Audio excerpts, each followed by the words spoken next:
What happens when America's sweetheart faces a challenge she never expected on live television? The morning began like any other on Today with Jenna and Friends. The set was bright, the energy warm, and the familiar orange couch awaited its guest. But within minutes, the air shifted. The cheerful morning show vibe gave way to a tension so sharp it could be felt through the screen. Kelly Clarkson, adored for her down-to-earth charm and infectious laugh, entered the studio smiling. But this wasn't quite the Kelly audiences were used to. Her shoulders carried a trace of tension, her smile just shy of genuine. Something was off, and everyone in the room seemed to feel it. "Kelly, it's so wonderful to have you back." Jenna Hager began brightly. "I know our viewers can't wait to hear about your new projects. And of course, some of the recent headlines surrounding your personal life." The shift was instant. Kelly's smile tightened, her posture stiffened. "Thank you for having me, Jenna," she said, carefully measured. "I'm always glad to talk about my music and my show. That's where my focus is right now." Her tone was polite, but unmistakably firm. Boundaries were being drawn.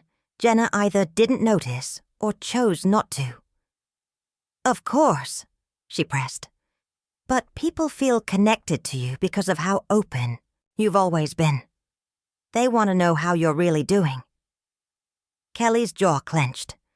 "My fans know how I'm doing because I share what I choose to share, and I hope people can respect those boundaries." Now the tension was palpable. Cameras zoomed in. Crew members exchanged nervous glances. What was supposed to be a lighthearted interview was veering toward confrontation. Jenna tried again, leaning on the show's brand of authentic connection. But Kelly's patience had thinned. Her voice, steady but edged with steel, cut through the studio. "There's a difference between sharing and being exploited. I came here to talk about my work, not to have my personal life dissected for entertainment." The word exploited hung heavy in the air. Jenna's composure faltered for the first time. "That's not what we're doing," she insisted. "This show is about real conversations, about authenticity." Kelly's eyes narrowed. Authenticity. Or is it pressure to open up about things I've already said I don't want to discuss on national television? The escalation was undeniable. The once friendly conversation had turned into a test of wills. Jenna, flustered, tried to defend the show's format. "Kelly, I think you're being a little unfair. This is a morning show. We talk about life, about the real stuff our audience cares about." Kelly's response was swift, her voice rising, just enough to shake the room. "What's unfair, Jenna, is ignoring boundaries I made clear from the beginning. I told you I wanted to focus on my work, and instead you've spent this entire interview pushing me into territory I've already addressed, on my own terms, in places where I felt comfortable. That's the difference." The studio went silent. Even the crew stopped moving. What had begun as a warm reunion between two friends on a morning couch had unraveled into a live showdown, one that no one watching would soon forget. And the moment those words left Jenna's mouth, the temperature in the room seemed to plummet. "We're just trying to connect with you as a person, not just as a celebrity," Jenna pressed. "Our viewers want to know the real Kelly Clarkson." Kelly froze, her eyes widening. This time, the anger wasn't just beneath the surface. It was front and center. "Did you just tell me I'm overreacting?" She shot back, her voice edged with heat. "That I'm overreacting to having my boundaries ignored? And then you top it off by suggesting that the version of me who wants some privacy isn't the real me." The studio went still. The usual buzz of crew activity stopped dead. Even the audience held their breath. This wasn't just tension anymore. This was confrontation, raw and unfiltered. Jenna's face flushed. She knew she'd misstepped, but instead of retreating, she doubled down. That's not what I meant, and you know it. Your fans care about the whole you, the good times, the struggles. They want to support you through it all. Kelly leaned forward, her composure gone. Don't you dare speak for my fans. My fans support me because I've been honest on my terms. They don't demand that I bleed on cue. And they certainly don't expect me to be bullied into exposing wounds I've chosen to keep private. The word bullied cracked like thunder. Gasps rippled through the audience. Jenna's jaw slackened. Bullied? Kelly, that's completely out of line. Nobody's bullying you here. This is a conversation between friends. Or at least I thought it was. Kelly's voice dropped cold. Friends respect boundaries, Jenna. Friends don't push when someone said they're uncomfortable. And friends definitely don't dismiss concerns as overreacting just because they want a headline. The exchange had shifted into deeply personal territory. These weren't just two professionals sparring. It was two women who once laughed together, now locked in a battle of principle. Jenna inhaled sharply, trying to regain control. Kelly, we're both getting heated. Let's step back. We're professionals, trying to do our jobs here. Kelly nodded once, then delivered her words like a verdict. You're absolutely right. We are professionals. And as a professional, I came here with clear expectations. I've redirected this conversation again and again. And now, as a professional, I'm telling you, if you can't respect those boundaries, we have a problem. The ultimatum landed, heavy. Every eye in the studio dotted between the two women. Would Jenna back down or push forward? Her choice came in a single line. Kelly, with all due respect, you knew what kind of show this was when you agreed to come on. We've never been just a promotional platform. We talk about real life. That's what sets us apart. Kelly's expression hardened, flickering between disbelief, anger, and something that looked like hurt. So unless I serve up my private pain for your ratings, I'm not real enough for your show. That's not what I'm saying. Jenna tried, but Kelly cut her off, her voice rising. No, Jenna. That's exactly what you're saying. You're telling me my music, my TV show, my foundation that helps families, that none of that matters unless it's paired with trauma. You can package for morning TV. Do you have any idea how insulting that is? The accusation echoed. Kelly wasn't just calling out Jenna. She was indicting the entire machinery of personality-driven television. Jenna faltered, her practiced smile gone, her voice losing its conviction. Kelly, you're making this about something bigger than what's happening here. Kelly leaned in, her stare unflinching. Am I? Or is this exactly what's happening here? You told me I was overreacting because I wouldn't perform my pain on cue. You implied I wasn't authentic unless I let you turn my private life into content. That is the bigger issue, Jenna. That's what's wrong with this industry. The silence that followed was suffocating. The cameras kept rolling, capturing every second of a moment that had spiraled far beyond morning show pleasantries, into a reckoning neither host nor guest had seen coming. Kelly, you're twisting this completely out of proportion, Jenna said, her voice rising in protest. Morning television has always been about connecting with people on a personal level. That's what our viewers want. Your viewers want, Kelly repeated, standing in one fluid motion. The sudden movement startled the audience and crew alike. She towered over the couch now, her presence commanding the room. Let me ask you something, Jenna. When you go home tonight, are you gonna sit in front of these cameras tomorrow and spill every detail about your marriage? About your family struggles? Or is that different, because you're the host, not the guest?" The words landed like a punch. Jenna opened her mouth, but nothing came out. The balance of power had shifted, and everyone in the studio felt it. That's different," Jenna finally managed, but the weakness in her tone betrayed her. "Different for who?" Kelly pressed, stepping closer. "Different because you get to ask the questions instead of answering them. Different because you get to decide what's appropriate about my life, while your own stays neatly off limits." The studio was silent except for the low hum of the air conditioning. Even the crew, normally a flurry of motion, stood frozen. "Kelly, you came on this show knowing exactly what we do here," Jenna said, her voice straining to hold its authority. "We've never misrepresented that." "You're right," Kelly snapped, her voice rising for the first time. "I agreed to come here to talk about my work, to share my projects, my music, the things I'm passionate about.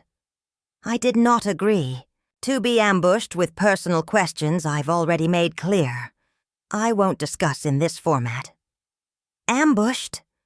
Jenna's voice cracked. "Kelly, asking about your personal life isn't an ambush. It's normal." "Normal for who?" Kelly fired back. "Normal for the host who gets to walk away with her privacy intact? Normal for producers who squeeze every drop of pain out of their guests while their own lives stay hidden? Or normal for the viewers who expect us to bare our souls just so you can decide whether we're being authentic enough?"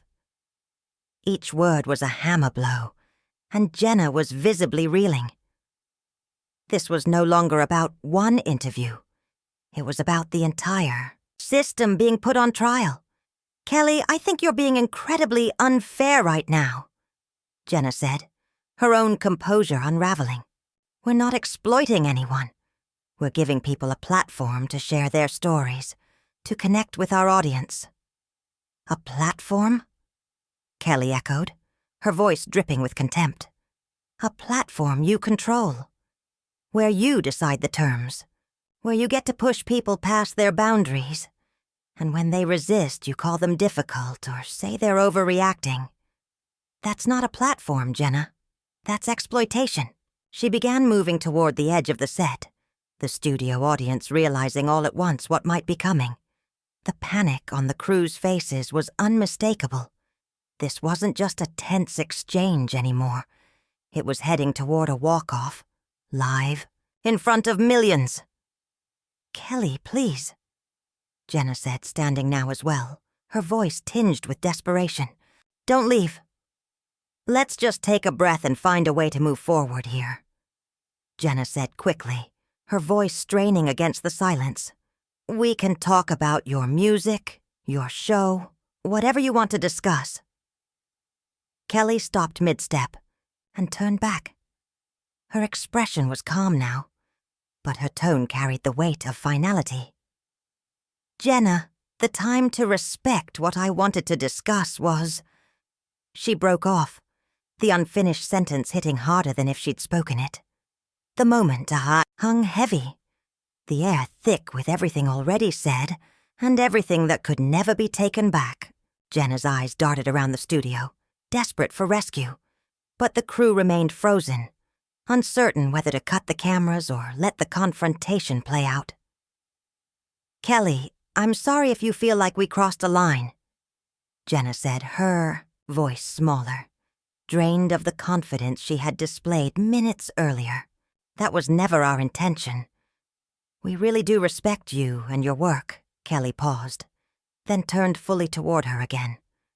When she spoke, her voice was softer, but tinged with unmistakable sadness. "Jenna, the road to exploitation is paved, with good intentions. I don't think you woke up this morning planning to disrespect me or dismiss my boundaries, but that's exactly what happened here. And the fact that it wasn't intentional doesn't make it acceptable." "Kelly, please," Jenna pleaded, stepping closer now, her own desperation showing. We can fix this. We can start over. We can talk about whatever you want to talk about." "No, Jenna, we can't," Kelly replied firmly, her composure unshakable. "Because the damage is already done. I made it crystal clear, multiple times, what I was and wasn't comfortable discussing. Instead of respecting that, you questioned my motives, dismissed my concerns, and suggested that my privacy made me less authentic. You can't start over from that." The audience sat in uneasy silence, the weight of the exchange pulling the atmosphere far away from the light entertainment they had expected when they arrived. Kelly began walking toward the exit again, but Jenna, unwilling to let go, called out. "Kelly, you're being unreasonable. This is how these interviews work. Everyone knows you can't come on a talk show and expect to only talk about the things that make you look good." Kelly froze, then turned slowly. Her frustration hardened into anger. "Make me look good? Is that what you think this is about?" she said, her voice low and cutting. "You think I'm trying to control my image by protecting personal matters that have nothing to do with why I'm here today? I think you're being selective about what you share." Jenna shot back, her own frustration breaking through. "And I think that's not fair to our audience, who tune in expecting honest, open conversations." "Selective?" Kelly repeated, shaking her head. "Jenna, everyone is selective about what they share. You are. Your producers are. But somehow, when I do it, I'm dishonest or inauthentic. That's exactly what you said. That's not what I meant," Jenna protested weakly. "It's exactly what you meant," Kelly snapped. "You called me unreasonable for setting boundaries. You implied that my professionalism, my accomplishments, aren't enough unless they come packaged with personal trauma. And what's not fair is creating a culture where people are punished for saying no, where dignity and privacy get labeled as being difficult or uncooperative." Her voice carried across the studio, not just for Jenna, but for every camera, every microphone, every person listening. "I came here today as a professional to discuss my work," Kelly continued. "I was polite. I redirected. I gave you every chance to respect me. Instead, you pushed until we ended up here. Well, this..." She gestured to the silent set, the frozen audience, the crew locked in place. "This is what happens when someone finally says no and means it." She turned toward the exit once more, her decision final. "Kelly, wait!" Jenna's voice cracked as she reached out. "If you leave like this, it's going to look terrible for both of us. Can't we find some way to end this on a better note?" Kelly stopped but didn't turn around. Her reply was quiet, yet it carried through the silence with the clarity of a gavel. "Jenna, you had multiple opportunities to end this on a better note. You could have respected my boundaries. You could have listened when I told you what I was comfortable discussing. You could have offered me the same courtesy you demand for yourself. But you didn't. So no, we can't end this on a better note. The note was set by your choices, not mine." And with that, Kelly Clarkson walked off the set of Today with Jenna and Friends.